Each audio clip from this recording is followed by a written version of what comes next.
Yeah, good night. This is the Cutting Edge on RFM. And next Wednesday, hey, Tony, watch it today. Watch it. We're going to start. I'm going to do a cover version of Fresh Vegetable, you know. What do you think? Yeah, man.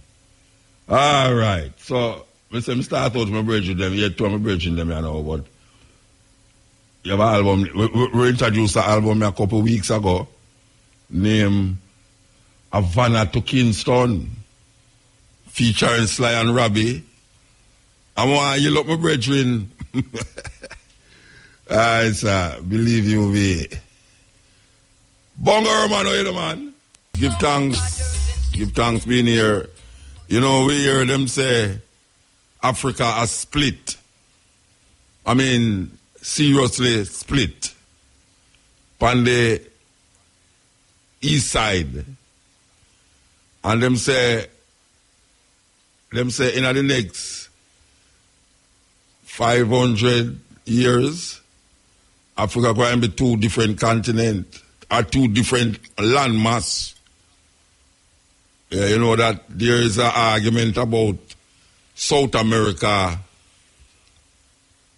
Thousands of years ago, South America did connect to the west coast of Africa. As a matter of fact, if you cut out the map of Africa and cut out the map of South America and move South America to the west of Africa, you will find say, it fits in perfectly. So there is a conversation that South America used to connect to Africa, Africa used to connect to South America, in which one of them? It's more likely more likely that South America break away because Africa still connected to Asia.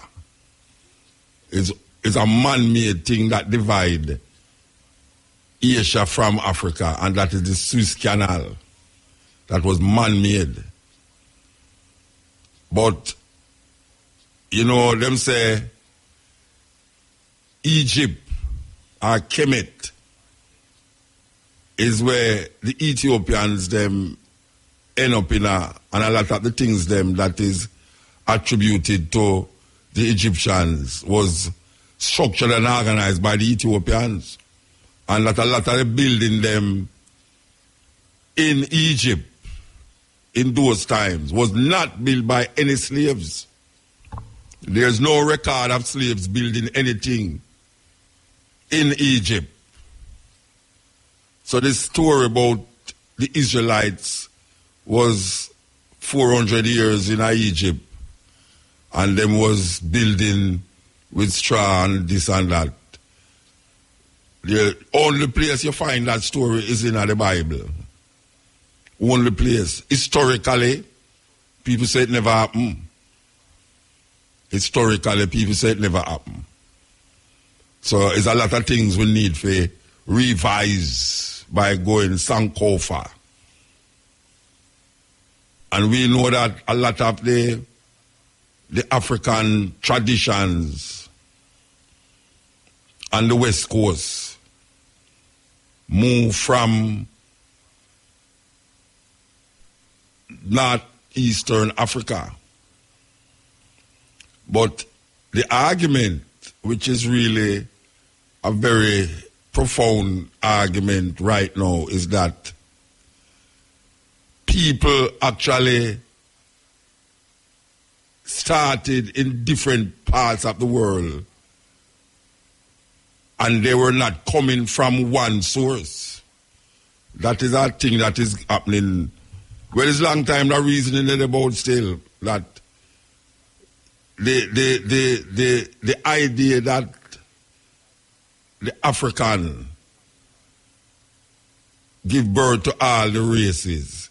There's a train of thought that is saying that white people started in Europe and black people started in Africa. Him was part of the production. And there's a group of men, a group of people that named Neanderthal that rise up in Europe.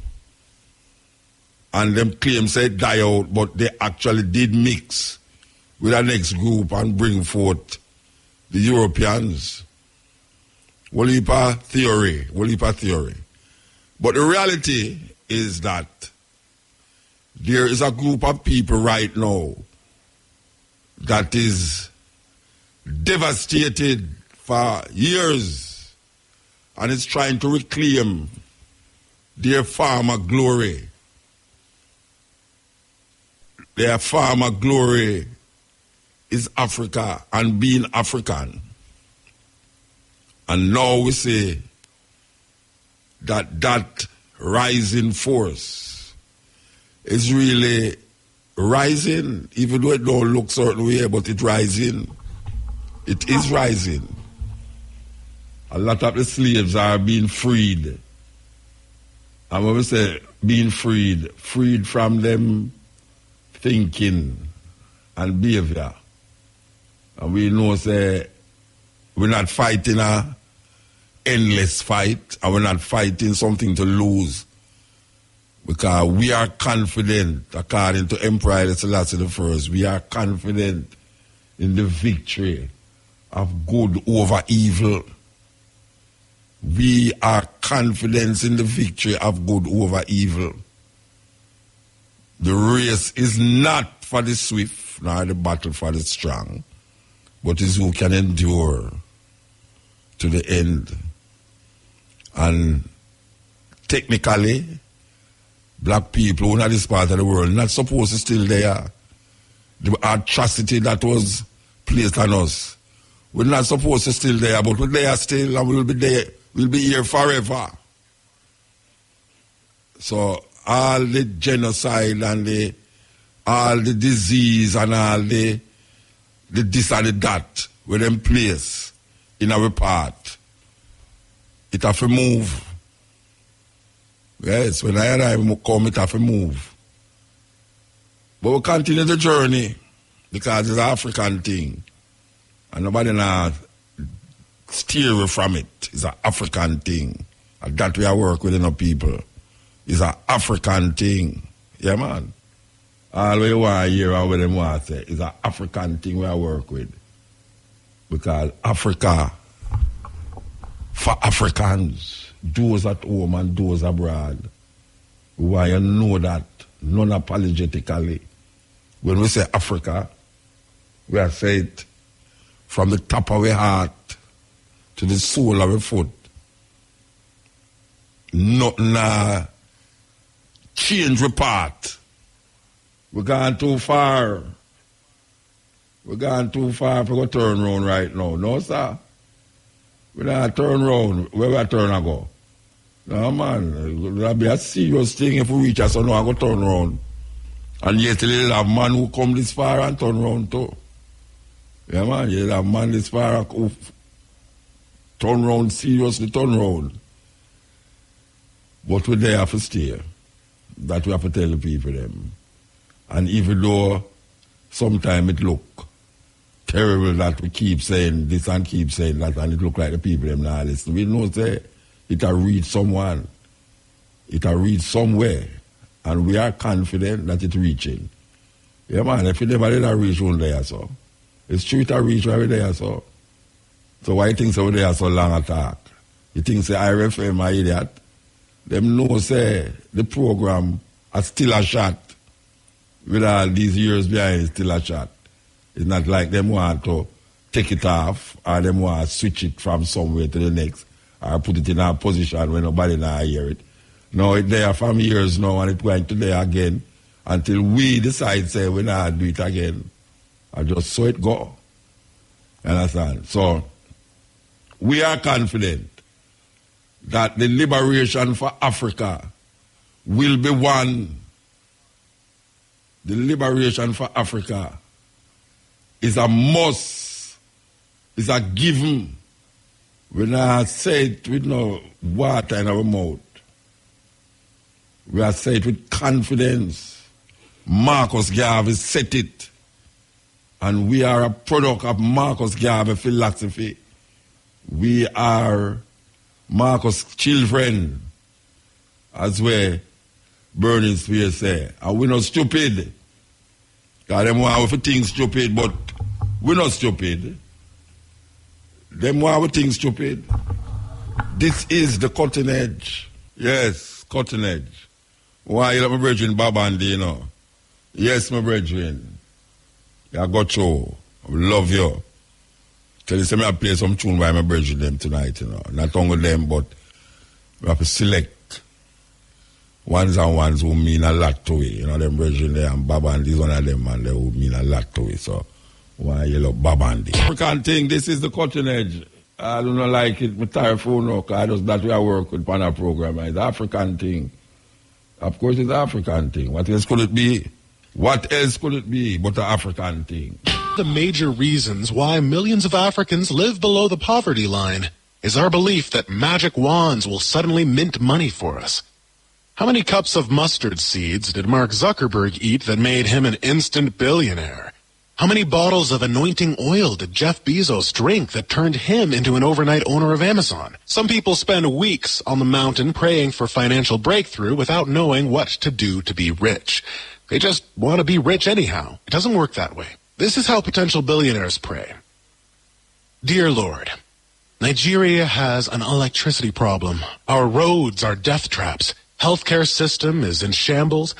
Our youths are sold for slavery because there's no job for them. 25 million Nigerians are disabled. Lord, please baptize me with fresh ideas on how to solve some of these problems and connect me to the right partners to make it happen. Thank you, Lord. God will definitely download creative ideas into their minds. The major secret of billionaires is their ability to find solutions to the challenges of humanity. All of them created solutions that brought them billions.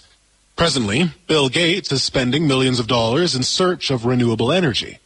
By the time he finds one and becomes a major player in the electricity industry, we'll say he's lucky. But we forget that he didn't pray for financial breakthrough. He only found a solution to a global problem. Wealthy people don't necessarily look for money. They create solutions, and money will follow them. Larry Page and Sergey Brin went all out to help humanity find things faster on the internet, and billions of dollars followed them. Mark Zuckerberg created platforms for socialization, and over $71 billion followed him. Steve Jobs and Steve Wozniak went all out to reduce the size of computer, and billions of dollars followed them. You! What problems are you solving for humanity? Dear friends, it's time to change our thinking and prayer pattern. Stop looking for shortcuts to the top. Let's start looking for the problems we can solve for humanity.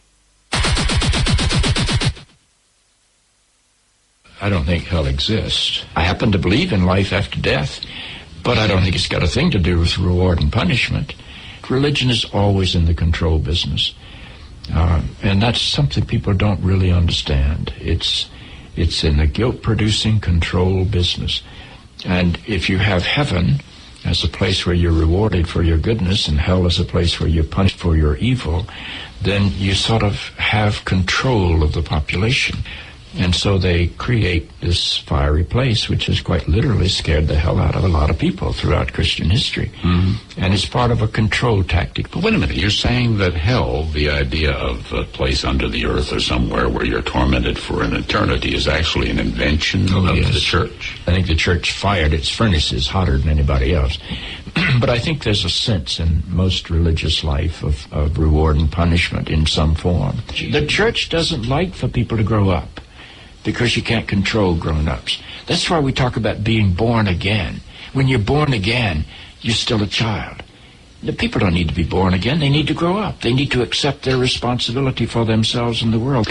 What do you make of the theology, which is quite prominent these days in America, which is that there is one guaranteed way not to go to hell, and that is to accept Jesus as your personal Savior? Yeah, I grew up in that tradition. Every church I know claims that we are the true church. And they have some ultimate authority. We have the infallible Pope. We have the inerrant Bible. The idea that the truth of God can be bound in any human system, by any human creed, by any human book, is almost beyond imagination for me. I mean, God is not a Christian. God is not a Jew or a Muslim or a Hindu or a Buddhist. All of those are human systems which human beings have created to try to help us walk into the mystery of God. I honor my tradition. I walk through my tradition. But I don't believe my tradition defines God. I think it only points me to God. You and I are emerging people, not fallen people. Our problem is not that we are born in sin. Our problem is we do not yet know how to achieve being fully human. The function of the Christ is not to rescue the sinners, but to empower you and to call you to be more deeply and fully human.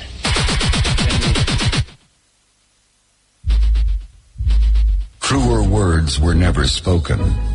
The less you associate with some people, the more your life will improve. Anytime you tolerate mediocrity in others, it increases your mediocrity. An important attribute in successful people is their impatience with negative thinking and negative acting people. As you grow, your associates will change. Some of your friends will not want you to go on. They will want you to stay where they are. Friends that don't help you climb will want you to crawl. Your friends will stretch your vision or choke your dream. Those that don't increase you will eventually decrease you. Consider this. Never receive counsel from unproductive people. Never discuss your problems with someone incapable of contributing to the solution, because those who never succeed themselves are always first to tell you how. Not everyone has a right to speak into your life. You are certain to get the worst of the bargain when you exchange ideas with the wrong person. Don't follow anyone who's not going anywhere. With some people, you spend an evening. With others, you invest it. Be careful where you stop to inquire for directions along the road of life. Wise is the person who fortifies his life with the right friendships. If you run with wolves, you will learn how to howl. But if you associate with eagles, you will learn how to soar to great heights. A mirror reflects a man's face, but what he is really like is shown by the kind of friends he chooses. The simple but true fact of life is that you become like those with whom you closely associate, for the good and the bad. Note, be not mistaken. This is applicable to family as well as friends. Yes, do love, appreciate, and be thankful for your family, for they will always be your family, no matter what. Just know that they are human first, and though they are family to you, they may be a friend to someone else and will fit somewhere in the criteria above. In prosperity, our friends know us. In adversity, we know our friends. Never make someone a priority when you are only an option for them. If you are going to achieve excellence in big things, you develop the habit in little matters. Excellence is not an exception. It is a prevailing attitude. REFM, thought-provoking, always smoking, lyrics like a bazooka. You are listening to Mutabaruka. Somebody's always bad-mouthing black men. And most of what they say is true. But it's not true about most black men. This is a praise song. Hum a little Billy Harper if you want to. But up out of my heart, which ain't no easy place, I give thanks for the births of all the black, brown, and beige brothers who struggled to get out of that birth canal and have since never tried to re-enter. Give thanks to all the brothers who know and have always known the value of family, as opposed to dropping seeds in every reachable field of glory. Give thanks to all the brothers who accompany their women into the delivery rooms to witness and participate in the positive welcoming of their newborn into this world. Give thanks to brothers who actively join in controlling births and preventing diseases. Give thanks to brothers who work unbelievably effed up jobs to secure the needs of their families, especially the ones who thought about running but never could. Give thanks to brothers who cook and clean and change diapers without fear of their penises falling off. Give thanks to brothers who take care of their children. Give thanks for brothers who are actively involved in the development of their children, who know their highs and lows, their likes and dislikes. Special thanks to the brothers who manage this irregardless of their relationships with the mothers. Give thanks to the brothers who save other brothers' harvest, who take the mother and therefore take the children, whether they are liked by them or not. These brothers don't come in masses, but are many enough to mention. Give thanks to the brothers who have no children, but who treat all of our children like they are really all ours. And instead of worrying them about the win of fatherhood, we should be grateful for the love they do share. Give thanks for brothers who love and respect their mothers, and therefore love and respect black womanhood. Give thanks to brothers who let a woman be herself without trying to mold her or shape her into a piss-poor imitation of a white girl. Give thanks to brothers who like the women they sleep with and who don't sleep with women they don't like. Give thanks for the brothers who have taken the time and the care to patch up the injuries on the hearts of sisters who ran head on into the wrong nigger. Give thanks for brothers who let their black women be their friends without trying to seduce them further on down the road. Give thanks to brothers who don't take advantage of women even when they know they can. Those who pass up the opportunities to pimp no matter how available they may be. Give thanks to the brothers who have never, ever raised their hands against a woman. Let me just back up and give them a little bit more thanks on that. Give thanks to brothers who oppose rape first in their hearts and who defend black women without having to know them. I'm talking about those stalking moments when sisters ask unknown brothers to walk with them or watch them to their cars, and the average blood who gives her that coverage without a pause. Give thanks to the brothers who resisted and do resist enslavement through drugs, and for the lesser heroes, give thanks also for those who are enslaved but yet warn others about the wicked possibilities. Give thanks for brothers who love other brothers without fear of freakiness. Give thanks to brothers who tell the police nothing. Yesterday, today, and tomorrow too. Divine thanks to those who will die and have died rather than betray black secrets. Give thanks to brothers who receive fame and yet remain beautifully true to the race and its image.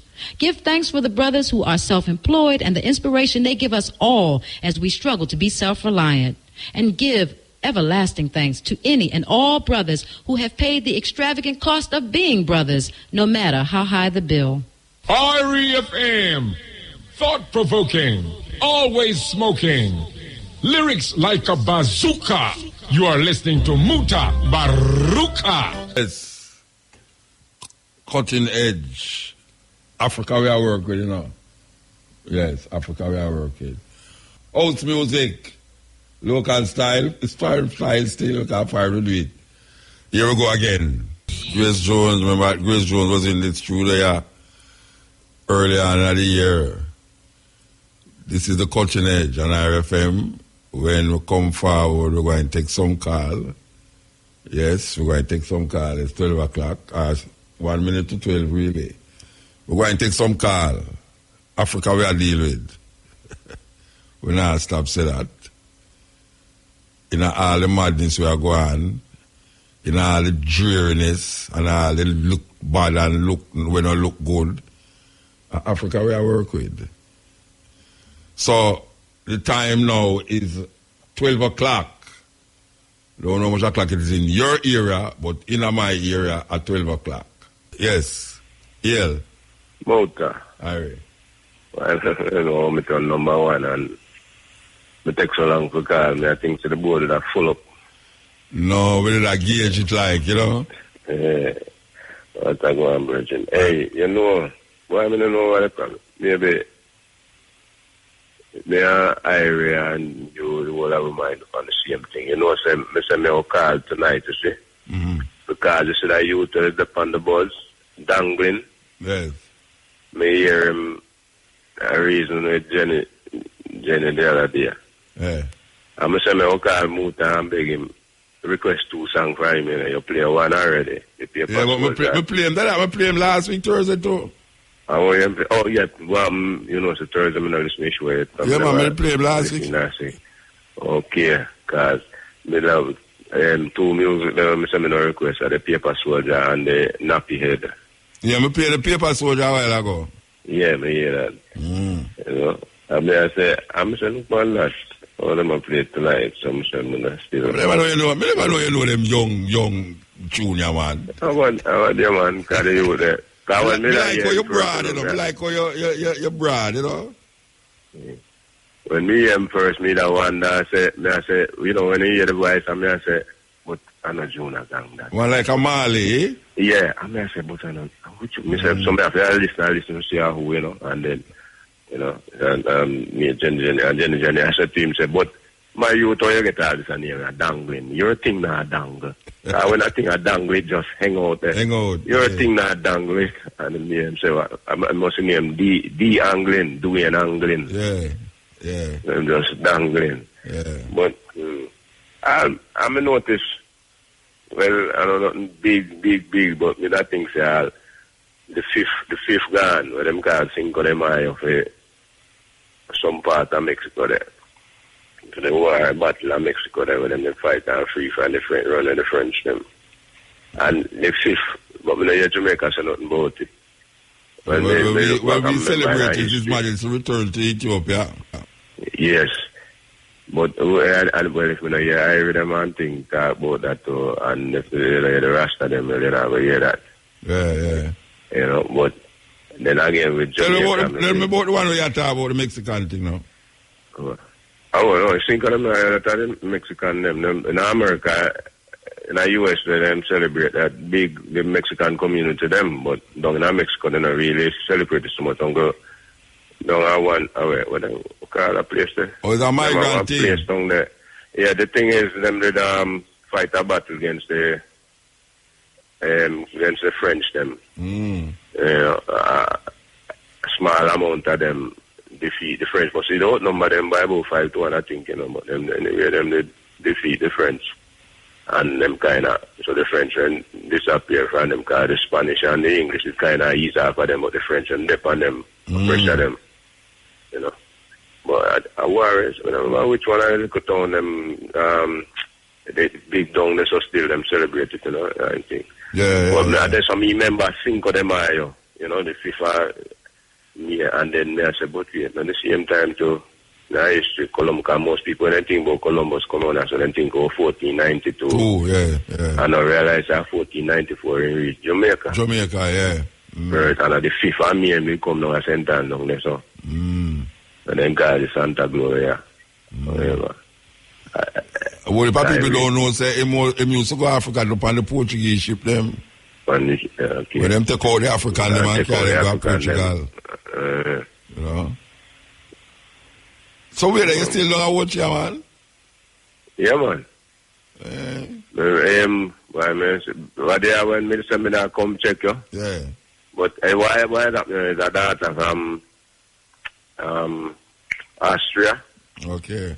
About them down here she come to Jamaica for the first time. Come look for her father, come try to know her father. She have a Jamaican father. And she find with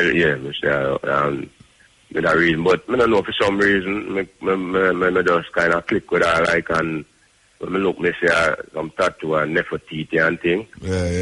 And some unk and all that. And some I talk to them, say, read about Egypt and them things. I say, yes. And in my mind, a cabo run in my mind, you know? And I say, me could have linked them. And then now, she say she's a singer, and, you know, and sing one little song for me. And when she sing it now, I fly a rabbit kicking on my head. Wow. Me hear you play.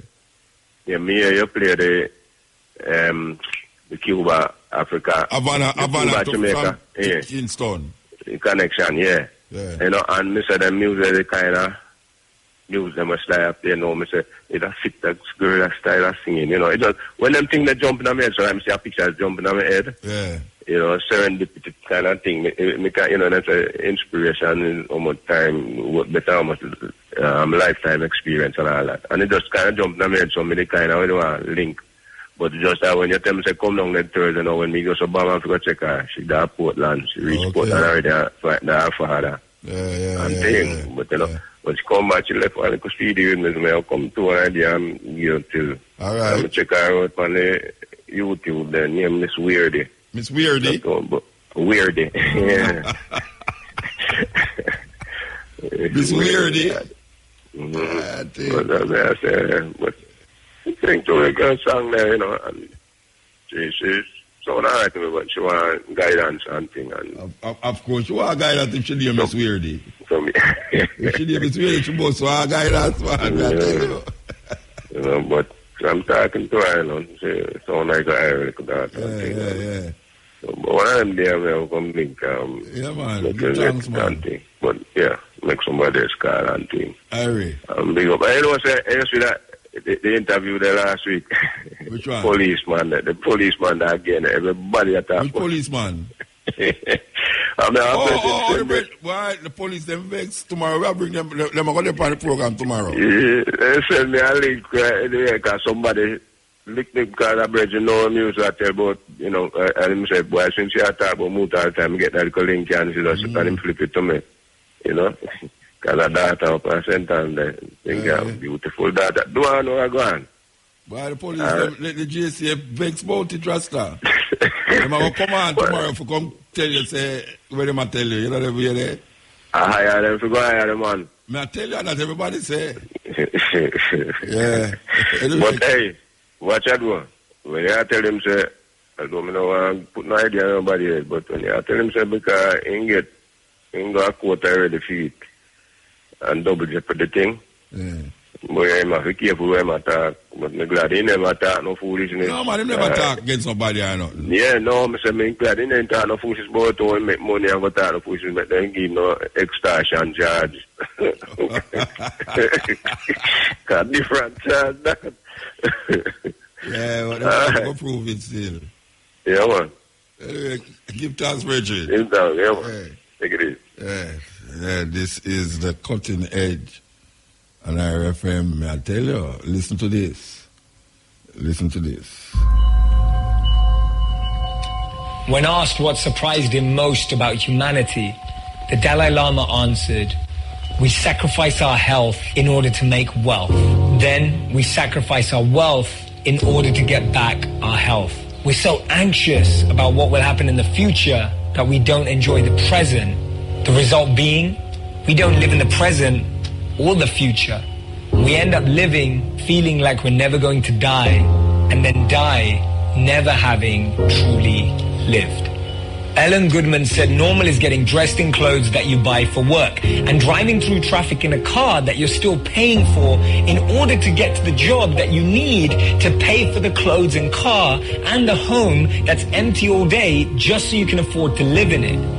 We live in a world where daydreams are more common than dream jobs, where money clouds our search for meaning. In search for profit, we sacrifice our quest for purpose, and in the pursuit of those paychecks, we give up our passions. We're completely rooted to our routines. We're plagued by indecision and lack of vision. They say that the most powerful prison is one when you don't even know that you're locked up.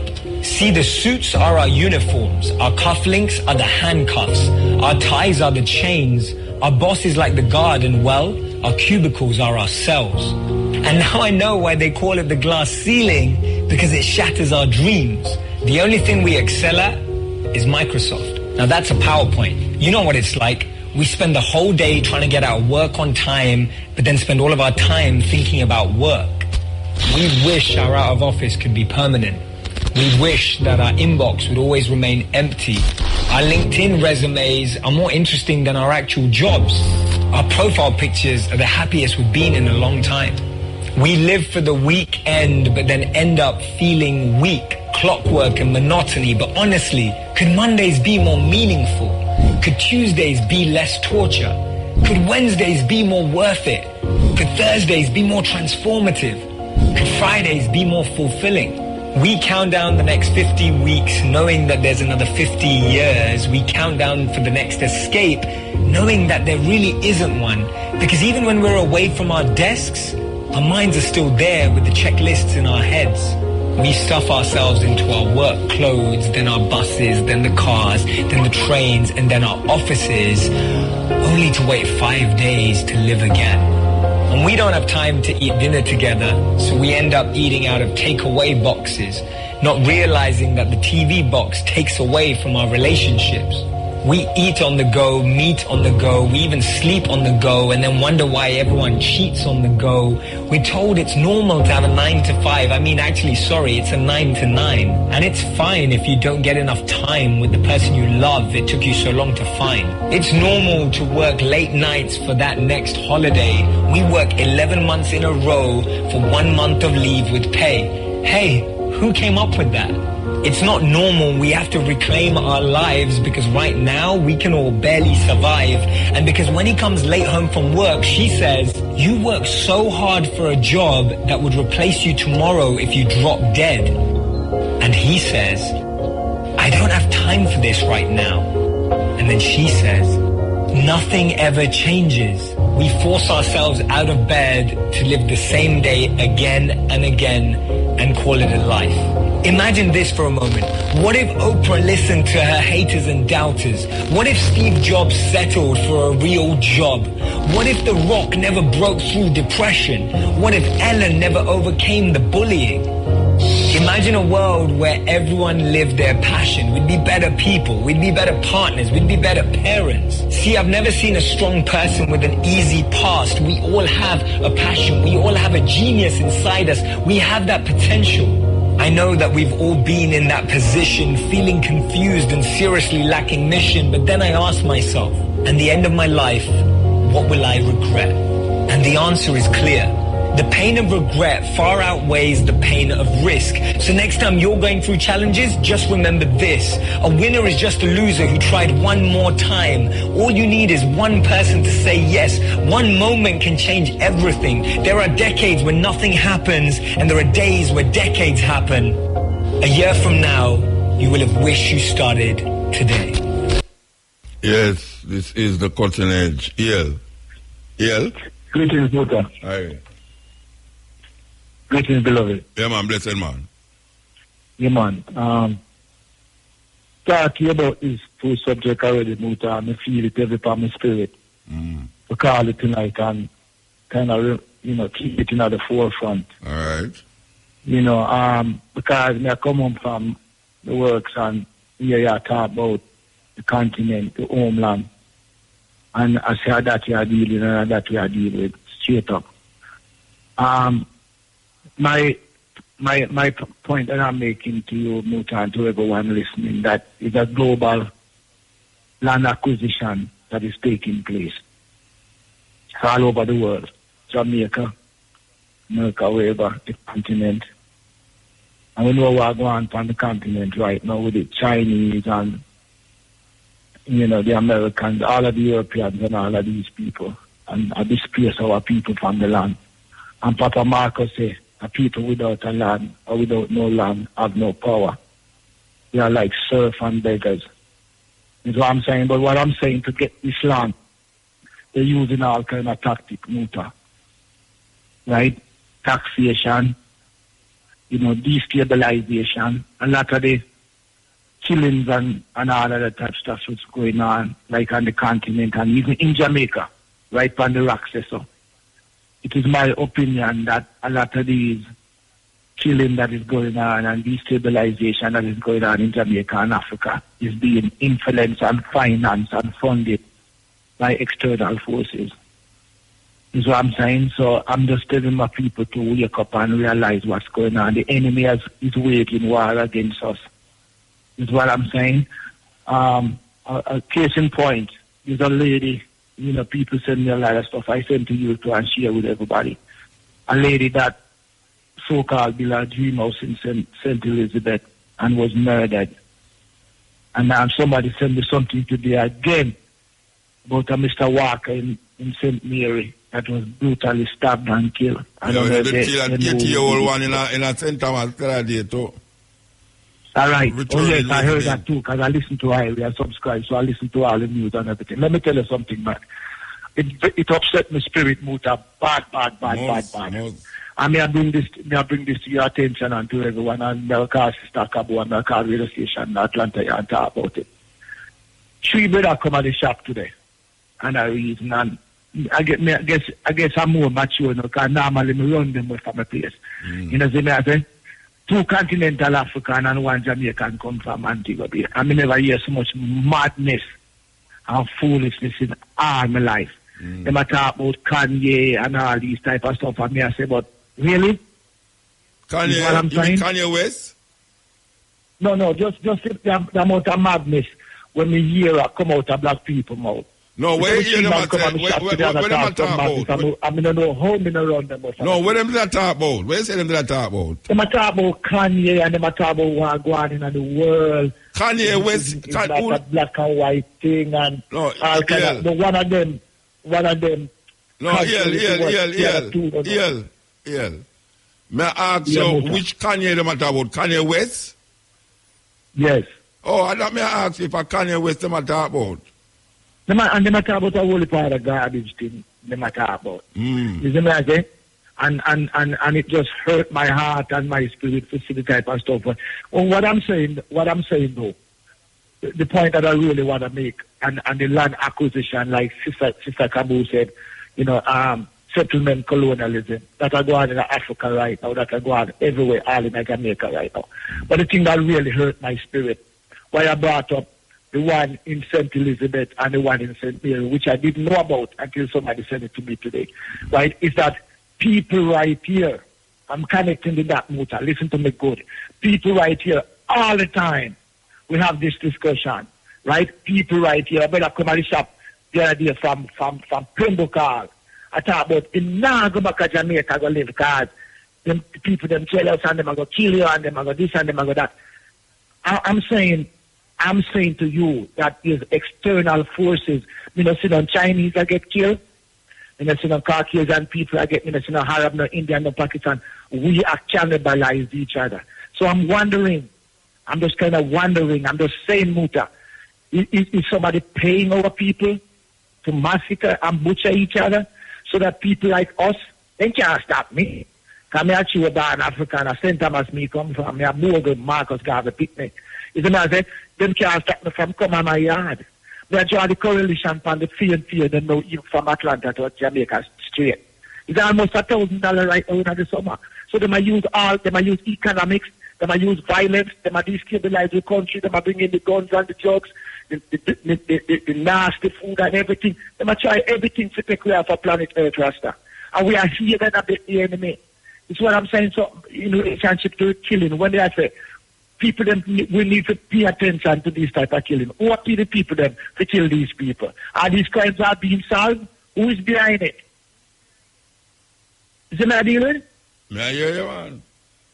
No, serious thing. Who is behind it? Who are pay them? Are the Chinese that pay them? Who are pay them? Because we know some people among us are always willing to take bribe. You know, see it and do the dirty work of the enemy. Who are killing these people? Because it's a big thing, like I say in Atlanta, people come tell me, them now go back to Jamaica.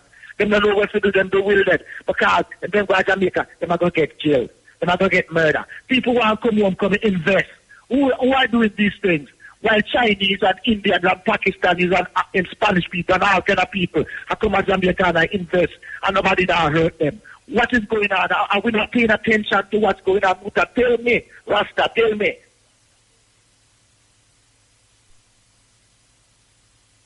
The same thing I'm going to tell you. Black people, I kill black people. The majority of Jamaican people are black people, so obviously you'll hear more killing of black people with black people, that's all. You know, if you go in a country where you have Indian, mostly Indian, you will find say Indian and kill Indian, you know, them way there. No, Muta, but we can't justify that. You know, no, you ask me a question. You ask me, I'm not justifying it. I'm just saying, Rasta, we know how these people work from long time. We know how the forces work against us.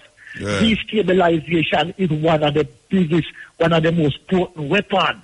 Yeah. You see what them do in the 70s in the Michael Mann government. When Michael Mann, I mean, I defend a politician.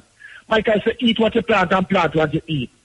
Is what I'm saying? I'm worried for people rile up in Jamaica, uptown people and sophisticated people and the ruling class people. So madness. Is what I'm saying? And look what's going on in Jamaica right now. You know, see, the youth them not even do farming. Farming is one of the most noble professions, one of the most profitable professions in the world. How comes so much people that Jamaica are not do farming? You know, like seriously. Why are we importing food when the food is not good for us? They're using the food as a weapon. They might weaponize the food to kill us. Why are we importing food in Jamaica when we can plant our own food? When the musician and the artist, only one artist me hear a cry out, you know, and a Queen Africa, all the rest of them, what them I do? What them I deal with? I wear them pants down and them, God knows what, and I wear them tight pants and I drink them NEC and a ball out and a carry and a go on. What them I deal with? Neither artist to be a cry out on the artist, what them I deal with? Then they see what I go on, the musician and the artist, I'm supposed to voice of the people. What am I deal with? Like, seriously, it hurt my spirit last night, it hurt my body. I tell you, what the musician them I deal with, what the artist them I deal with, who I give Queen Africa some strength. You know, see, who are different and I speak the truth. Who are one? Them come in like Samson, drunk with the Philistine wine. I drink anything. I drink anything. What's that? The other day, I better show me a ride up the artist who come to Atlanta. And they say, oh, then you can't say Rastana, we get like. If you ever see the man ride that, the amount of NEC and the amount of this and wine and this and that, what am I deal with? One of them are wolfing and sheep clothing. Fire for them. Yeah. You know, see? And that's right there. Fire for them. I will leave artists now, brethren. I will leave artists now who's locks, have locks for them and ball, Jarastafari, are drunkards. Drunkard, and when you hear them are lick this and lick that, and them is drunkards. Them is addicted to liquor. They're betrayed. Yeah. I am my ancestors. They have betrayed the work that our ancestors did. Yeah. Bob Marley, Peter Tosh. You know, see it. All of them man, they were. You hear me, sir? Yeah, all of them man, we give them heart and them soul for the music. Yeah. The man, them sell out the thing. Yeah, man. You know, see, the one of them are drunkard, the one of them are infidel. You know, see, that nobody now call them out. You know, see, the whole of them, most of them come out and I not pay my money for to see them. I not support them because they are infidel. Man. No. Yeah, and it's the thing now for the Lockheed man them. For the Lockheed man them. Yeah, what else them are doing? Not get drunk behind the stage and they need to drink some cyanide and expire themselves for magic because they're worthless. Yeah. They let Marcus Garvey turn over in their grave. You know, see it? Yeah, man. There is a shame and a disgrace to a race Rasta. You know, see, I call them out. You know, see it? I want to big up all the farmers them. Yeah. All of the farmers them, all of the youth them that defend the land and that defend the farming. Pick them up, because I know the profession and just keep it up. Rapid move. You know, see it? Rapid move. Blessed. Blessed. Yeah, Scotch and Edge. Yeah. Motor. Yeah, blessed. Yeah, man, blessing, man. You thanks for the program, you know, Motor. Eh? You give thanks for the program, you know. I love the program, you know. Yeah, man. I made this program with the Motor, and they inspire me to build a tune, you know, so I call it to make a hear the tune, you know, Motor. Yeah, man. I can go on with it. Yeah, go on now. A full-time to reclaim the African glory and teach get to youth them the African story about Sankara, Kwame and Ture. Carry them, go show them where Timbuktu. They are full-time to reclaim the African glory and teach get to youth them the African story about Sankara, Kwame and Ture. Carry them, go show them where Timbuktu. They Imhotep, the father of medicine. Mutabaruka greater than Tennyson. Thomas Sankara, the nation builder. Had the same thing where two get killed for. And we love Kwame and Nkrumah. Them and they are Saint Bonteef and Zuma. Haile Selassie, the greatest ruler. Marcus Garvey, philosophy school. A full-time to reclaim the African glory and teach get to youth them the African story about Sankara, Kwame and Ture. Carry them, go show them where Timbuktu. They are full-time to reclaim the African glory. Teach get to youth them the African story about Sankara, Kwame and Ture. Carry them, go show them where Timbuktu. They incarnate and create.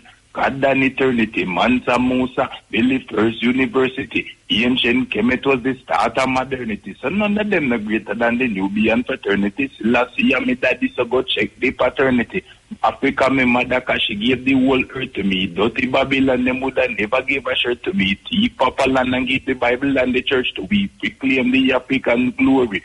Teach it to you, them the African story about Kwame and Ture. Carry them, go show them with Timbuktu. The Muta reclaim the African glory and teach it to you them the African story about Sankara, Kwame and Ture. Carry them, go show them with Timbuktu.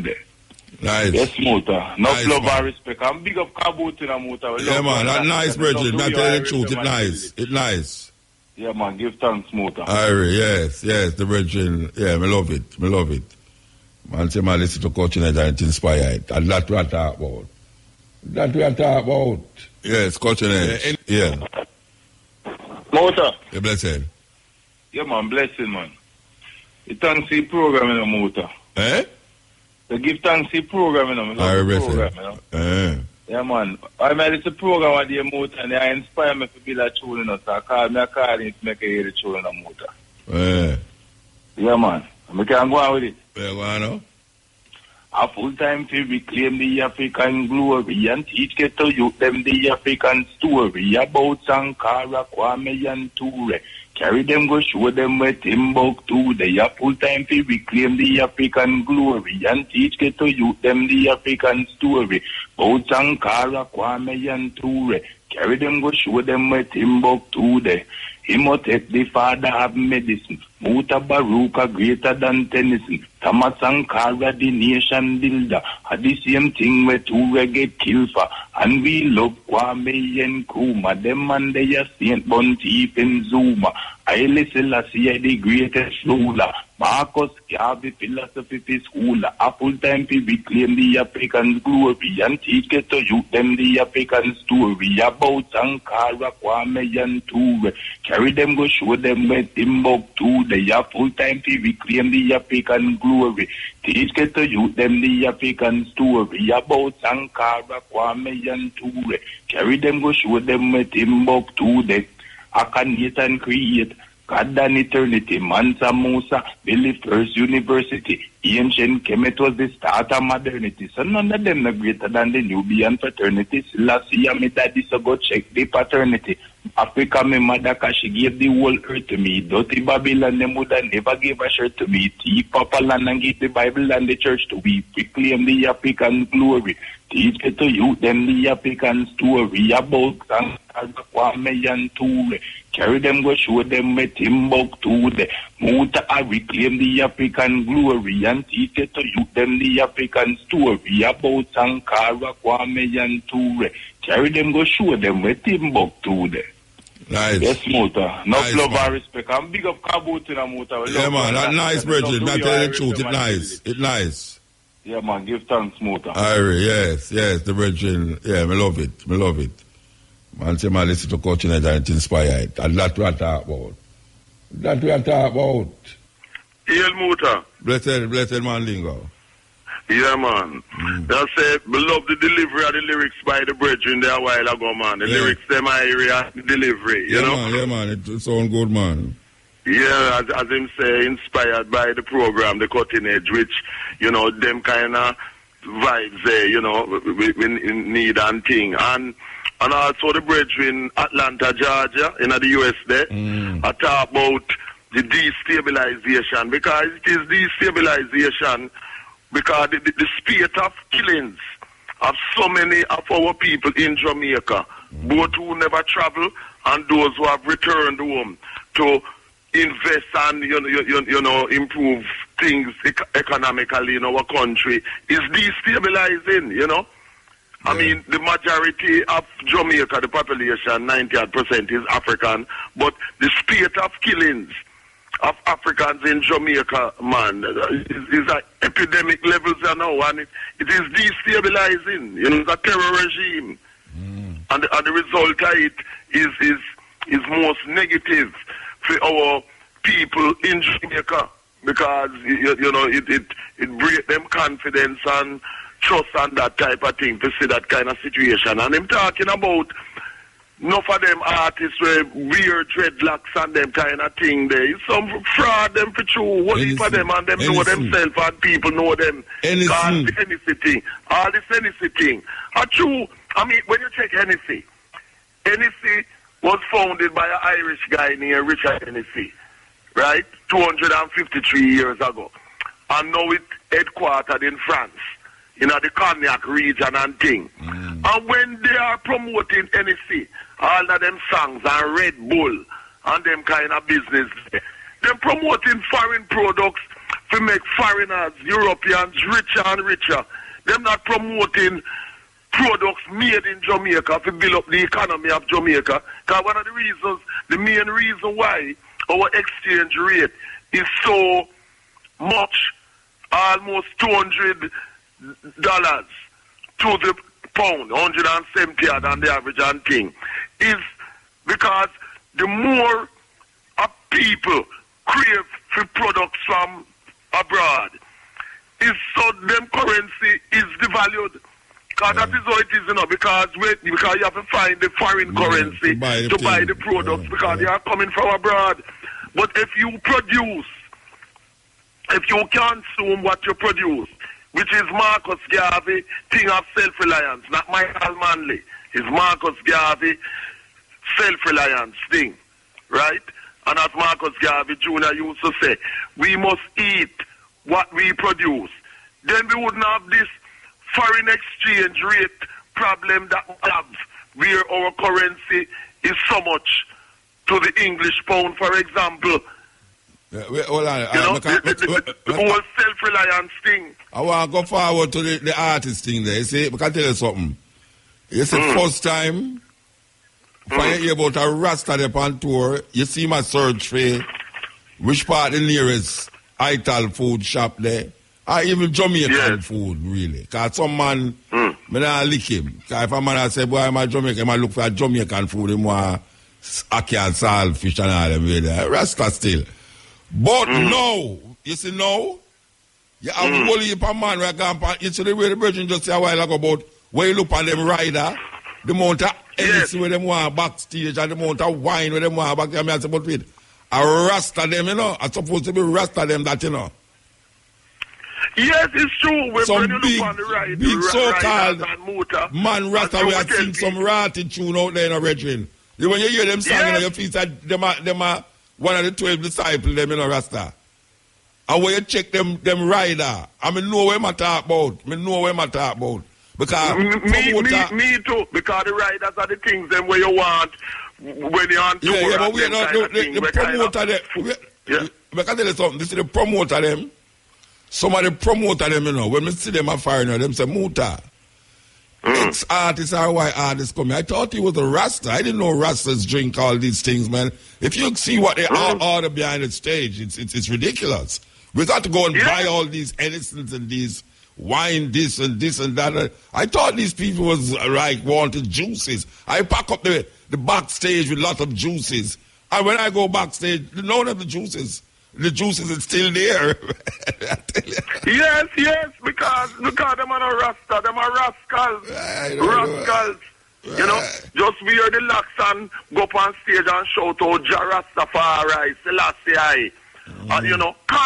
Can artists them. I tell you, man. And it's long time it a go on. I don't know how Rasta can get drunk. We know the individuals like that. I don't know how a man can say my Rasta can get drunk. When them jump on stage. Yeah, terrible. No? Yes, terrible. Very, very, very, them is part of the problem too. Them is part of the problem because them preach one thing and practice the opposite and things. So them don't set no positive example for real, And I see a man, and you hear talk about say, I lick against man who has snort coke, I don't see no difference between a man who has snort coke and a man who drink rum and I get drunk, Because the two of them lose them perspective. Both of them are vices. Them lose them perspective. The two of them lose perspective of themselves. So I don't see no difference. Exactly. It's weird. Because both things alter their mind. Mind altering drugs. Where them are, the alcohol and also the coke and crack, whatever. You know what I mean? Talk about Babylon, this and Babylon, that. Let them go. Yes. For real. And talking about the local elections last Thursday, when we say, would I just say how it go. What happened is that Labour, them increase in a lot of places where them never used to get so much votes. Yeah. They have increased them voting. a lot of votes and things. Yeah. Them never get to win like Kensington and in Kensington and Chelsea there, where they had the Grenfell Tower burning massacre and thing. They lost out in Barnet because of the whole anti-Jewish smear campaign against them. But they made a lot of inroads in Trafford and places like that. So they have really galvanized and gotten more votes. So this is why the Tories, that's a party which is in power now, and the major newspaper owners, the dailies, who are part of the Tory machine, are going all day and night against Jeremy Corbyn, because what Jeremy Corbyn represents for Labour is that since the establishment of the NHS and so in 1948, the welfare state as them call it and thing, where our people help maintain and build that and so, is that the Tories with them austerity making the majority of people suffer, people not getting pay rises, people getting some so-called contracts where them not have no rights and thing and that type of thing. Jeremy Corbyn, danger to them is to reverse all of this and to make the wealth that is being produced by the people to be distributed and owned by the people. So in other words, it's a whole redistribution of the wealth from the very few exploiters to the majority. And this is what them fear. So all of this campaign against Jeremy Corbyn and the group where him have that support him to make him come to the fore, near Momentum, one of them prime candidates, a brother from West Africa, his name is Iji or something like that, Nigeria. He's now the head of Haringey, which is one of the places that is now controlled by Labour. And Haringey is where they have the Marcus Garvey Library, which was opened by Marcus Garvey Jr. in 1987, the centenary of Marcus Garvey. So, so them fearing what Jeremy Corbyn represent is redistributing the wealth in the society, because it's the people who produce the wealth, the vast majority. And what he's doing is platform and actions designed so that the people own and control the wealth and not the minority few as it is. That is the danger. So it's pure lies and thing, them come off against him non-stop. And what happened is that in the Parliamentary Labour Party, the majority of them are Tony Blairites. And because them still there, them working with the Tories against him to try to unseat him. And some of them have been deselected and so on. But he and people who know what he's doing, which is in the interest of the majority of the people, irrespective of race and class and religion, you know. And the thing about it, you know, is that when they put him as a candidate to run for who was going to head the Labour Party, they put it as a joke, you know, saying that, well, he could never win. Even Jeremy Corbyn was surprised that he won. But you see, since he win, you ever know some people do things as joke. And then it becomes them worst nightmare. That is what has happened with Jeremy Corbyn with them. You know? And of course, we have people like Dawn Butler, who is an MP in Brent. Her parents come from Maypen, Clarendon. Diane Abbott, her mother is a nurse in the National Health Service. Her mother come from Smithville or Smithfield in Clarendon and that type of thing. You know, they're part of the team. And as to Diana, but the amount of racist abuse that she get because she's of African race is something else. You know what I mean? All right, so we are going to move, All right, so just keep on with the work. Blessed love. Yeah, we are coming England again. Yes, all right. Cool. September. All right. Yes. Okay. So here we know. Right there. I will do something there. I tell you, I which party? All right. Yeah, ma'am, yeah. All right. First, I called because the music was so good, and I wanted to find out where we get your house music and how we get albums from you. But then every caller tonight's been powerful. And every caller I wanted to respond to, starting with Cinco de Mayo. The mad people, them not come out yet, 1 o'clock yet. Well, the lyrics, man, the lyrics were powerful. Yeah. But I was first thinking about Cinco de Mayo, the first caller talking about that. And one of the things that needs to be known with Cinco de Mayo that most people don't know, it's not Mexican Independence Day. It's in 1962 when we had the Civil War going on here. It was hurting the French economy because the North was blocking the South from selling cotton to France. So Napoleon III sends his troops to Mexico to collect debt from Mexican government, and they decided that they want to take those troops north to help the South defeat the North in the United States so that they can get that cotton, make sure the cotton flow continues to France. The Mexican army in Pueblo fought off the French troops. If those French troops had gotten into this country, we may still have slavery today. So the histories get lost. You know, the colonizers tell the story and shift it to their own means. And today you see Cinco de Mayo here in the United States as a day to get drunk and party and make fun of Mexican culture. Well, the Virgin did say it's only in America. Them don't celebrate it in America. Exactly. There's a little teeny place in Mexico where it is celebrated, where the battle was. But it's turned into just, the same as all the holidays happen here. It's like you take something that once had meaning and turn it into a joke, turn it into a commercial thing, take all the meaning out of it. So that's a bit of the history of Cinco de Mayo. The next caller got me thinking about Kanye. Kanye West. Yeah, Kanye West. Yeah. So with all of the fear that's going on and the people saying boycott Kanye, silence Kanye because he made some stupid comments about slavery, you got to look at him in context, though. If you take the time to watch the Charlemagne interview that started stirring up this whole current controversy, and then you got to watch the TMZ interview, because you see this man he's got something going. He's got a brilliance to him. He's got a madness to him. But what he's trying to say, if you listen underneath it all, what he's trying to say is to talk about this, the past is always safe. You talk about Martin, you talk about Malcolm, you even talk about history, you talk about slavery, but you can't talk about future. You can't talk about economic development, because as soon as you start talking about economic development for black people, you're shut down.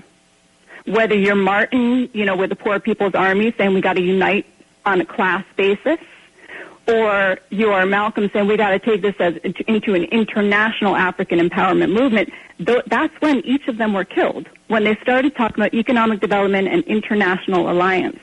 And so your last two callers, one of them saying you got to plant your own food, that's key. There has to be a taking back of economic resources. There has to be a growing of businesses. And to do that, have to heed the words of His Majesty. Unite, unify, centralize. Right? There has to be organized, centralized. There has to be a unify. And people have to, in order to do that, we got to get rid of the colonial mindset that white supremacy has perpetuated, get rid of all of these divisions and the hatred, because it's so easy to keep people down when you keep people divided. Keep the mind in chains. That's another thing Kanye was trying to talk about, that the mind is still enslaved, and that's how slavery continues. He's a bit of a madman. He is on medications. He's going through what he's going through. But if you actually give him a chance and listen deeper, the messages that he's really trying to spread, he's emotional. He's coming from the heart, but he's pure. All right. And if you listen underneath, the man actually has some revolutionary things to say. And the economic development, that's the only thing that's going to stop the violence. That's the only thing that's going to shift things in Jamaica, in Africa, and everywhere. And when you're listening, even your caller there calling in and giving those lyrics, man, you hear the brilliance of the people. And you know why the colonizers have to suppress Africa. You got some strong, brilliant people on the planet. And they're being held down now by forces that just want to kill, just want to divide and conquer. And unless there's economic empowerment and unity, those forces are going to win. Swan? Yes. You're not listening to the phone. Okay, I'm sorry. The phone's dying. Did you catch any of that? To the phone, man. You talk and I try to ask you something, you're not listening to the phone, man. I'm sorry. I got a bad line. We're way out here in the mountains. You know how the mountains kind of get to interfere with the extreme, but I hope I got through with some of that. But, yeah, but in any case, I'm trying to ask you here, something. let me try switch. Yeah, the phone boy. All right, is that better? I'm trying to ask you something. Okay, let me listen. I'm trying to find out what is the madness and the goodness and the madness you're talking about with Kanye West. Kanye West has bipolar disorder. So right before he gave this speech, he just got out of the hospital. They put him on medications. No, but the you said second you said there's a sanity in this insane. There's a sanity in it. What is the insane thing in? Hold on one sec. I'm gonna try to shift locations here so I can hear you a little better. Go ahead. No, I'm asking you. You started out by saying there is a seeing thing in the insanity. What is the same thing in the insanity that we must look for? Say again. I don't think we are here. Yeah, we're not. You're not. Man, the connection's bad. Yeah, all right. We have to ask you next time because the connection bad. I can't keep repeating the same thing. Give thanks for the call. You too. Give thanks for the show, man. You're not a national treasure. You're an international treasure, man. Whatever they got to do to keep you there, man. Hold on. Irie FM, whatever they're paying you, they need to triple it, and they need to know what a treasure they got in you, because all around the world we're counting on you. No one's doing what you're doing with this show. All right, give thanks. All right, give thanks. Yes, man. Yes. It's kind of weird when you try to get in for somebody talking and them die, you way after them just go on, you know. Anyway, she talk sense. Because they really want to think stupid. CL. Yeah. You blessed? Yes, Mutabaruka. Reverend, good morning. Good. I have a little point to touch upon about development. I don't know where the main topic was. No, main topic not there. Don't talk where you want to talk, man. I know. Yeah, but me I say, with the development is a good thing. But with all these development, we have to know where to sell out with grandchildren, them, our great-grandchildren, them. You understand? Because we are get all these developments, and we have Chinese people build all these things. Like, I think, say, the government assigned them kind of agreement that them should have, the agreement somewhere where say we're supposed to have a certain percentage of Jamaican youth get some work, learn some of the engineering skill on the work. You know what I mean? Like the youth them, some young engineering students supposed to can a shadow. The engineer them on the project them. You know what I mean? Because it make no sense we borrow this money to give people to do this work. I mean the work, it has to look good and everything, but we have to know where to do it. I will buy that swap. A barter or a swap. A swap. Eh? You know, we are swapping. Yeah, man, a barter, man. You do this to me, I give that. You do this to me, I give that. But then, that still, where the people might come in and I get everything, I get things, and the youth there were born there. Nah, have nothing. Yeah. When them grew up, them are here, so we have all this deficit where them not contribute nothing to it, but them still owe it. Yeah, you know what I mean? And then I have to watch. I have to watch where I go on internationally and see what is development and what direction we are lead with the country now. Yeah. You know what I mean? Because you have to know, say, IMF and the international, the World Bank is a part of the system. You understand? To keep you certain way, so you have to passive when certain people say, yo, more on this or more on that. Yeah. You know what I mean? Yeah, man. Because you have to know, so them people is just a system where them have set up. You know what I mean? It's a system where they have set up. And when black people have to understand, say, yo, we have to have secret society to get things together. You know what I mean? And we can't, everything we just, everybody know. Yeah. Yes, you know what I mean? We need some leadership, you know, so that's why I rate you know what I mean? You know, one of the powerfulest thing you ever said to me, when I hear you say, one day I hear you say, you see one time when I buy food, when I go to the white people and buy food, you buy the food there. It's a powerful statement that, you know, and take heed, you know. Let's have the poison there, the white food, people and food. Yeah. Especially in America, you go Whole Foods. You go Whole Foods and most of the white people in there, and then when you look on the food, it looks so nice. White people now get and then the black community them. Food different. When you're going to the cheap food place where the people in a pot barrel, you're going to see a inferior quality something. I tell you, all the Chinese, this and the Chinese that pack up in a barrel saying come to Jamaica. Yeah, understand me. Me not pack up nothing when me not come send go get nobody in Jamaica. No, you're mad. Nah, buy no riff-raff. Guess what? It's a system. Of course. It's a system. I'm not telling you, I don't read the book that week. I'm not telling you the same thing with Dr. Adet and the whole South African thing. Yeah. Them did not talk about that in the NI, but I tell you most of the people need to read, you know?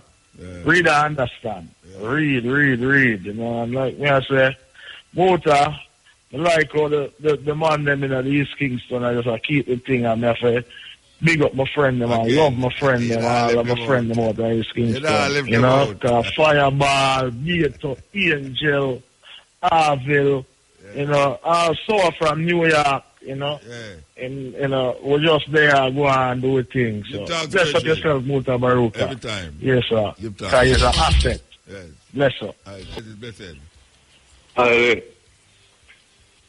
You know, sir, when I take thought after the arms out in Jamaica, you know, say it costs to the private sector too. Costs to what? The private sector them. Oh, like which one of the arms house them? I only for arms house are going. Which one of the arms house? Most enough of them are going. Like which one of the arms house them? Alright. So we're going now. The people that work with them. Them anger them so bad. Them not give them no literal things. All the long service workers them. The private sector supposed to provide all houses and some good things to them people there, you know. For sure, because the government alone can't do it, you know. But them have a big part to play too. That instantly, you know, so them start buy out all the beasts them from all of the people them food. And lock them up. So it's a bring more chaos in the place. So we need for us know so what you know right now, all the open money when the politicians run politics when politicians come on, all them things them to use and build out to all the people them build some good accommodation, the workers them where them have I work for with them to help them out said there and make things more better for the people them in the country.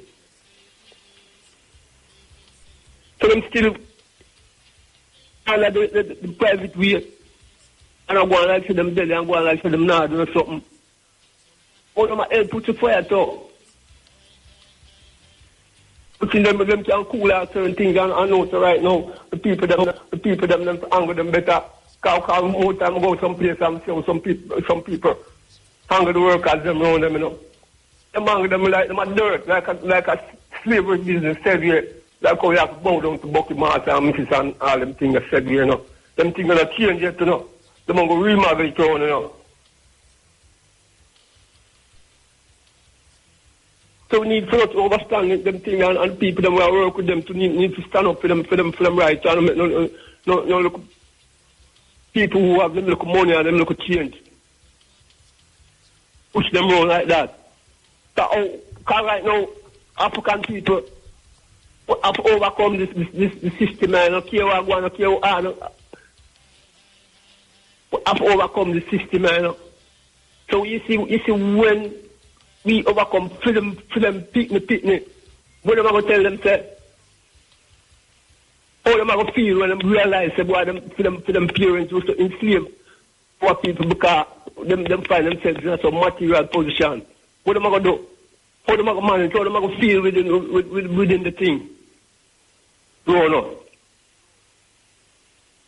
So even like that, who them supposed to know so watch out. Set a better example. Because we all have to live, you know. So no matter how them make it tight and feel like them can't kill out all black people, you know. No matter the genocide what them are use and the poison food where them are carrying in the country come sit down for we get we loads and get we stupid. We have to overcome that. Just like what Bridges about local reggae artists them. As strong as them be, you know. If them even looking at themselves and look more when you see them all, they say, I'm going, who tattoo up, who have burned out them skin, and them have a lot of influence on the youth, them too. Yeah, that's what's trending, man. Anyway, good thanks, Bridget. I better them go one side, you know, go park and go sit down. If them not do the thing right, because some of them I never see come see and them believe them could have reached the same, you know. Yeah. Brethren, we have to move, though. Them react to them thing there, you know. Yeah, we have to move, brethren. We have to move. Okay? Yeah, man, give thanks. Yes. Yeah, man. Bled. Blessed? Yeah, man. Me there, man. Yeah, man. Me back in the island, I want to call you Rambo. Okay. All right. How you do, King? I'm there, man. Me miss you at the little Yeti Cultural Arts Center. I don't know if you did. How are the that you're supposed to do there? Which part? Some festival in Miami. You live for there. No, man. On the 19th of May, man. In May, right? Yeah, man. Malcolm X's birthday. Okay. Yeah, man. So someone don't miss you yet? Well, if you want to miss me, man, but you can't miss me. No, I mean, what date is Malcolm X's birthday again? The 19th of May. Okay. Yeah, the 19th of May, that's Saturday. I think not this Saturday. Not this Saturday, the next Saturday. I should be able to see you. Yeah. I mean, I travel so much. Yeah, but as long as everything goes, we don't know the issue, we don't know the problem. You know, no need to regurgitate the same issue. But, you know, I just want to remind the people them say, because you know already, is that we have put the cat before the horse, you know? Yeah, put the cat until we get our spirituality right, nothing really can happen. Because you just mix up moods and attitudes where you meet at the political table. Because China, India, every other race on the planet got them spirituality right, meaning say, you know, the image of God is within their culture and within them race. You can't bring Jesus at the political table as your representative as a black person and get any kind of justice. That's what I say. Because Jesus is going to make sure him defend female people them. From a conceptual level, you know what I mean? Yeah, man, I understand what you say, man. That's true. That's true. You know how much God them have in India? Thousands. Yeah, man, one family all have 4 God in a serving family. But it still reflects an Indian ideology. It's still an Indian name. Yeah, everything Indian, of course. I mean, the British have to try a thing by bringing Islam and split them with Pakistan and split them with Bangladesh. But, you know, it still reflects, even with the Islamic thing, because of the racial intermixing, it still kind of meshed with them in a way because a lot of them were Arabic anyway, or had Persian blood in them. You understand? It's a psychological thing where, you know, if the deity can relate to you psychologically and culturally. What makes our thing so unique as it relates to that is that we were taken from our land of origin. Natural. Them never take the other set of people them from them land. No. I'm not blaming us, you know. No, I never say I blame us. I say, no, I just make the point that what make our situation different from the Indian them and these people is that we were taken from the land where we were there. Natural. You know, see, so and then it was a gang, and even the ones them still on the continent, it was a gang bang. Yeah. Because every other race invaded, and it's like them break we down over the time. Yeah, man, especially the Arab them. Because enough people only can read the slavery, you know. This is coming from the time of ancient Kemet. Yeah. The first invasion of white people came in during them time, or we call them the sea people. The Hyksos. The Hyksos and them people, the Hyksos and them. Yeah. Them are the first invading them type tell the big lie about say a them build pyramid and we did have them in our slavery. That time we gave them the best land. When the Pharaoh when the so-called Abraham children them come, just for argument's sake. If you read even the Bible lie, you know, the Bible lie tells some truth, and they tell you say the Pharaoh give him the best land and settle them. The milk and honey land. The milk and honey land. Them bringing them bread and invade with and control it for over 400 years during the time of Egypt.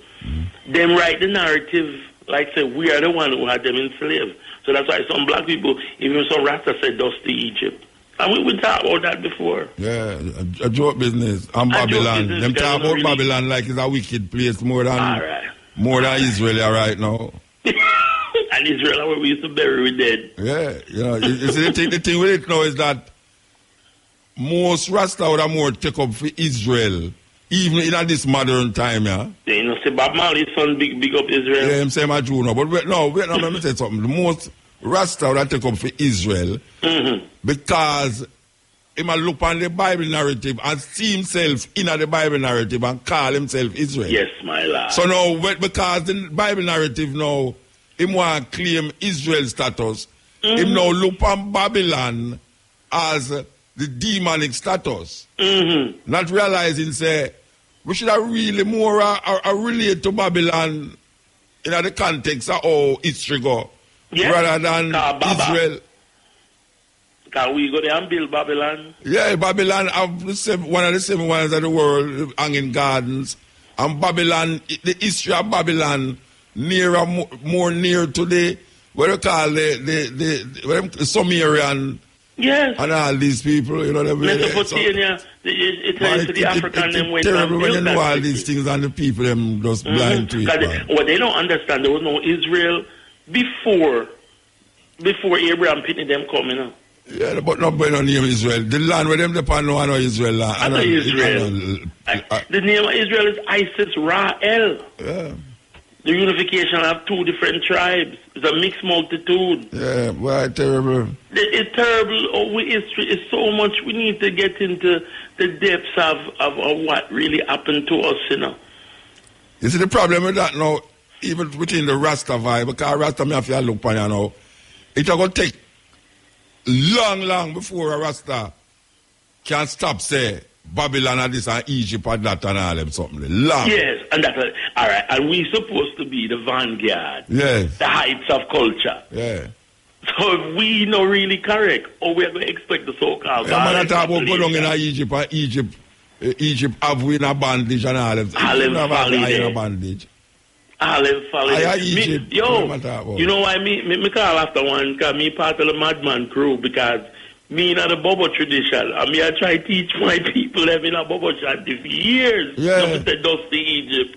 No man, I Egypt, you know, I Kemet, I don't know different people. I don't know different people. I didn't see him smiley them. Yeah. And so one man even said, how you end up in a Bobo camp? And I check Prince Emmanuel. Me say, because when me did hear about him and he say, my God, me say, yeah, I came at the culture that.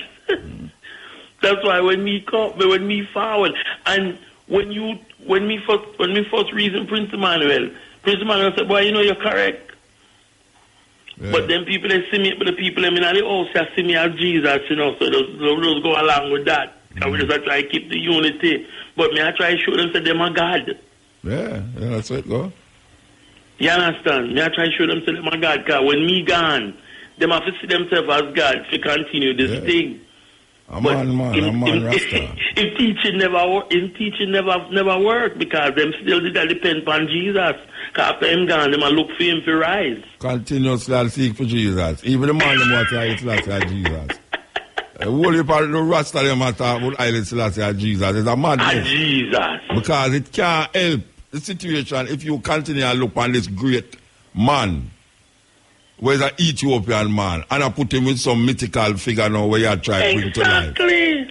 When kings before him had more authority than him because of the fact that they were not Christianized. Yeah, they saw him as God on the throne.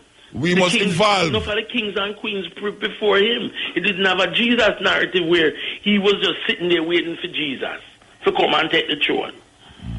We must evolve, brethren. We're not evolve. We have to. We're not evolve. More information is the more you have to move. And if you refuse the information because of a long time thinking, then you're going to be stagnant.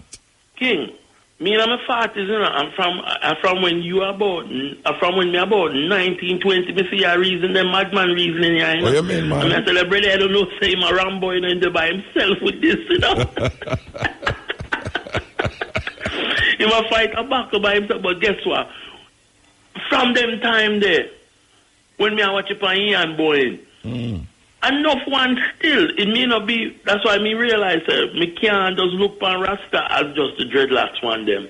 You see the youth them, even though they made ball, enough of them are taken on to the culture of at least seeking and researching who them is, asking questions and just, they may not have a replacement.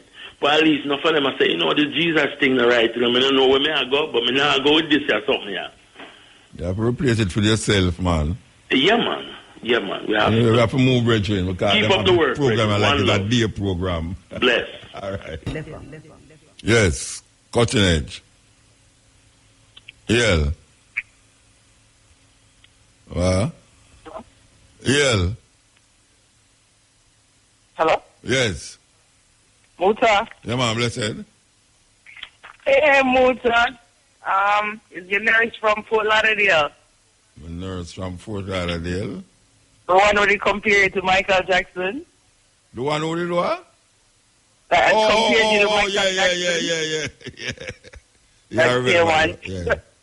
So it's Nurses Week, so I'm calling to send love to all my nurses out there. Okay.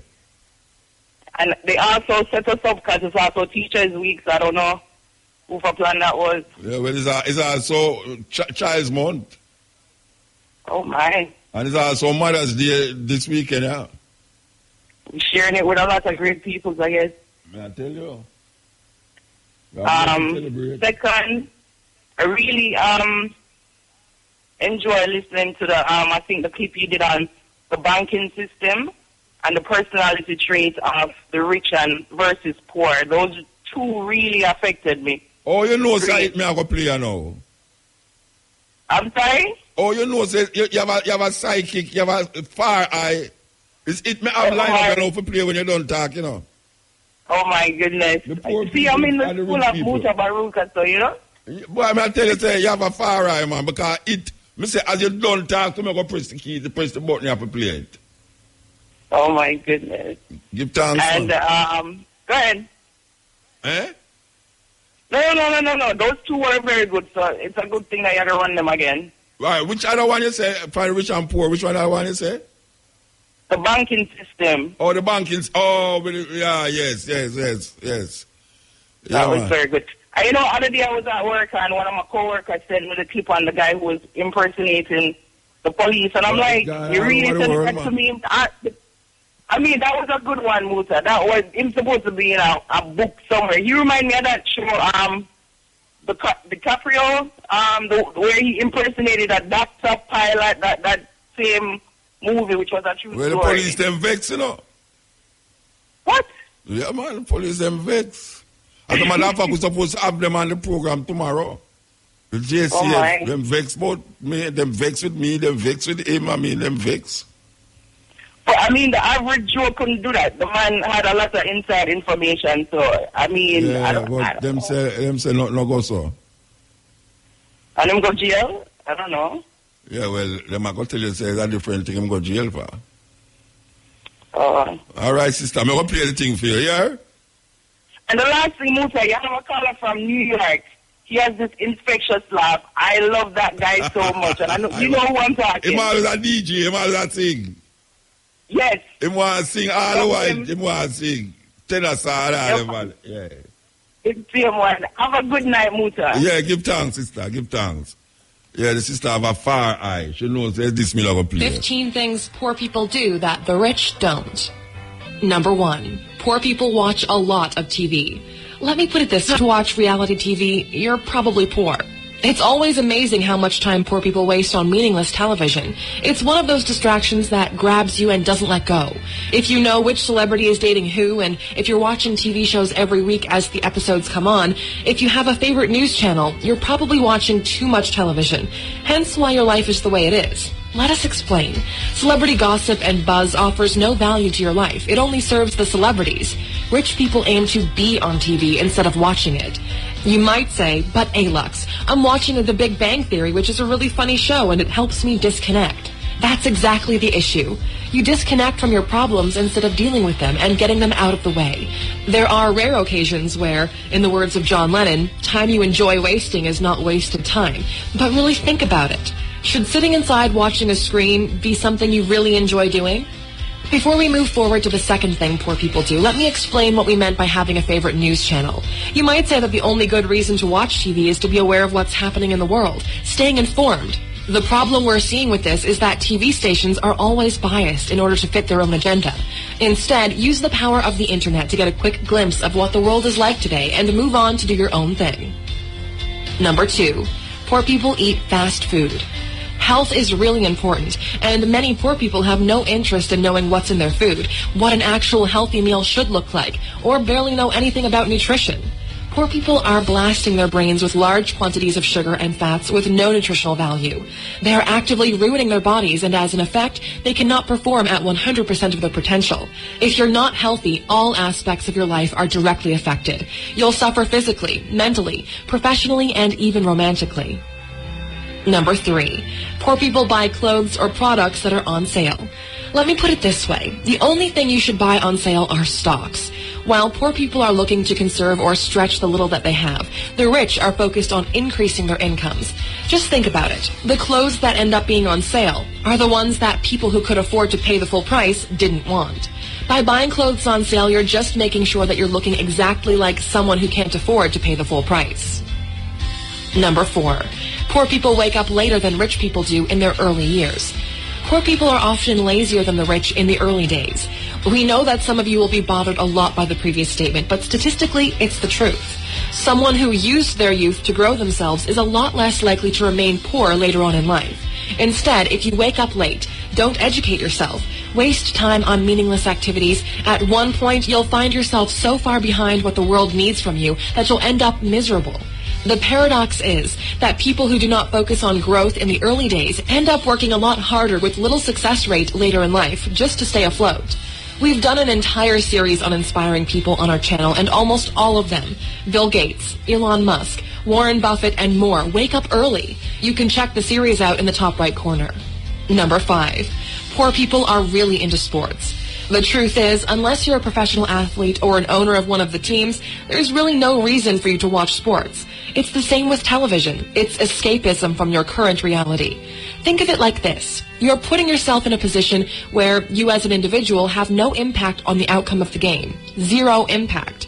This behavior then sticks with you, and you end up being a spectator in life instead of being a player or an owner. And that's when you start criticizing other people when you yourself haven't done anything better. Number 6, poor people don't shower as often as rich people do. Initially, we thought this was just a made-up fact, but it turns out to be true. And amazingly, it explains a lot when you really think about it. Most of the jobs today are in the service industries, where human contact is a must in order to have a successful exchange of value. People who don't have good personal hygiene will, in time, be less successful than their counterparts. People tend to trust them less. People want to spend less time in their presence. And all of this has ramifications in their personal life. If people don't like you and don't want to be around you, what kind of partners will you attract? Exactly. It might seem ridiculous, but the first step to success should be an early morning shower. Number 7, Poor people blame others for their misfortunes.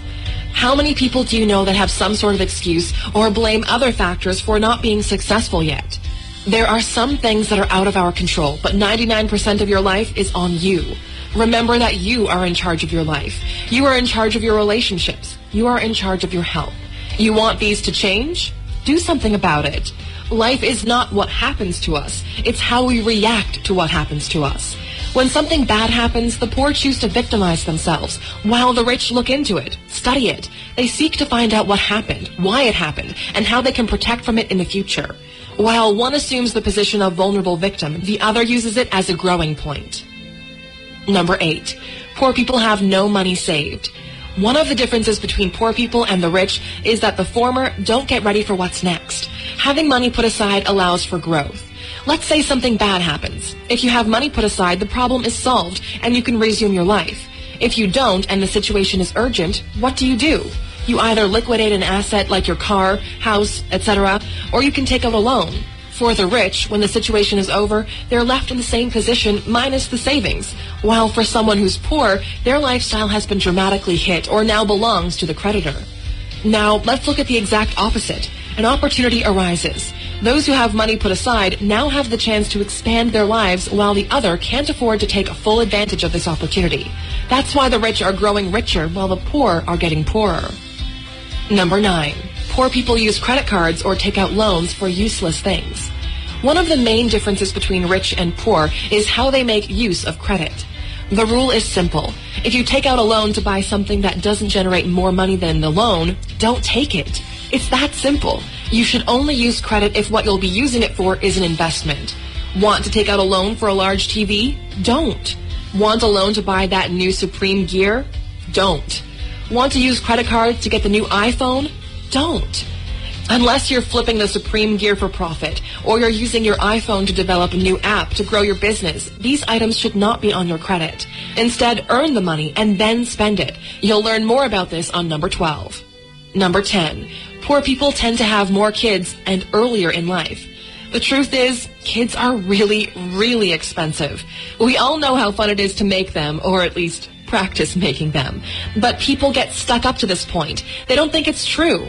Just to give you a sense of perspective, if you're living in one of the more developed countries, raising a child will cost you approximately $250,000. Because of a lack of education, bad environment, and other factors, poor people have, on average, more children and at a younger age than their rich counterparts. While the rich wait a couple of years until their standards of living improve in order to assure the right environment and prime conditions for their child to flourish, the poor just go ahead with it. Once the baby comes, the struggling begins. Just so they can stay afloat and progress beyond barely surviving is almost impossible to achieve. Number 11. Poor people do not do regular checks with their doctors. We've touched on the importance of health in the past, but this is an especially important point. Poor people do not get themselves checked regularly. Let's say by mere chance you end up having a difficult disease, let's say cancer. If you do regular checkups, you'll discover it in early stages, making the treatment possible at a lower cost. If, on the other hand, you neglect to do so, you might discover it only when it's too late. It will cost both you and your entire family a fortune, and no matter how much money you have, you might still lose your life. Number 12. Poor people spend money before they get it. One of the biggest dangers in life is spending money before you have it. The second you start borrowing money or acquiring expenses before you're able to pay them, your life starts to spiral down. If you don't have money for something that you're willing to part with without affecting your life, then you can't afford it. Go back to work and then get it. Number 13. Poor people surround themselves with other poor people. True Alexers know that you are the sum of the 5 people you hang out with most. If you're surrounded by 4 poor people, guess who's the 5th? One of the ways people make sure they stay poor is by affiliating themselves or hanging out with other poor people that reinforce their poor beliefs. You need people around you that will inspire you and push you further, that are doing incredible things themselves, whose success will only motivate you to exceed your current reality. If you're hanging out with the same people you did when you were young, you might want to double check. Don't be afraid to step away from a crowd and move on to something better. If you don't, your potential will probably be crushed by those who want to feel better about their miserable lives by making sure you suffer the same fate. Number 14. Poor people never follow through on their ideas or potential. You're not able to control who your parents are, where you were born, or the way society treats you. The only thing you can control is the amount of hours you put into your dream. Every single person alive only has 24 hours per day, and yet some do a lot more than others. If you dedicate yourself to learning and implementing more about what you're passionate about, it's only a matter of time until you reach success. You've heard that 9 out of 10 businesses fail in their first 3 years. Well, do you know how many businesses fail because they never got started? The answer is all of them. If you have an idea, work on it. Put it out. Get feedback. Improve it. Launch again and again and again. It took us 3 years of writing thousands of articles on alux.com before we decided to take the jump and make videos here on YouTube. Number 15. Poor people believe that others should help them reach the top. The world doesn't owe you anything. Nobody does. Believe it or not, you're in this by yourself. You are in charge of what happens in your life. The thing is, everyone believes when they're young that they're going to be successful. But then reality happens. This world we're living in rewards only the best of the best. Those that never quit. Those that keep learning, keep adapting, and understand that nobody will solve their problems for them. Face them head on, and along the way, you might meet people who feel the same way and might share parts of the journey with you. Otherwise, you'll just be a part of that majority that's meant to fail. We know this video was pretty long, but we believe that maybe this video will help you in your journey. Greetings, Motor. Listen. I'm on also to Redefining just to see him. Give thanks. I'm on a long time not really short up, so Mr. May I give you a short tonight, you know? Alright. You're a little poet bridging, man. Myself, I couldn't do one poem in the morning. Go on. Alright. I want to name as if I was about to write, respect for the time and the moment too. As if I was about to write, when I heard a voice, I think it was once or twice, so write not the things which so have seen, I beg and plead, the uttermost part of the sea, for all mankind should be free. The last time I heard them say that if man was better, them boil one pot of chocolate tea, and all of the fry fish that they caught in the sea, they also get 6 quarter rum. Say that they're waiting for the 9 night to come. They say that they were beating drummer, made of goat skin, flittering like the vulture's wing, pot cover made of iron, ringing like the bells in Zion, roaring like a lion, as if I was about to write. When I heard a voice, I think it was once or twice, so write not the things which so have seen, I beg and plead, the uttermost part of the sea, for all mankind should be free. What a thing, so I Jaffa turn king, I have so nice, lemon and ice, chicken back and white rice, so I'm rolling west, I need my bulletproof vest. Someone yelled at me and said, Simmer, are you ready for my bimmer? Not because I'm not a singer, I was born to be a winner. For I was across the land, across the sea, when I heard a voice, as if I was about to write. Thanks to the time and the moment again. Give thanks, brethren, give thanks. Yes, from 10 to 2. Give thanks. Give thanks to Petite outside. Petite, you there with me again? Oh, them think, what? Them think them could have taken you away from me, but you're there with me again. And I'm happy. Give thanks to Matrix who says she cool. Ratted, I ain't a call to you know. I mean, I complain from 10 o'clock saying I call, you know. I tell you, I ain't a call, man. Give thanks to Vita. Yes. Vita. I tell you. So you're going to say no. Tomorrow will be an explosive program. No, according to the interview where we do last week with the brethren we say him impersonate the police them, apparently it take some effect on the Jamaica Constabulary Force. So the police them want to come talk for them virgin. You know, see it. Because them say nothing no go so. I can't do what them say. So we're going to listen to what them say still. Okay, so we're going to hear from 2 to 5:45 with the stepping razor. The art of war. We're gone, you know, Matrix are going to take over.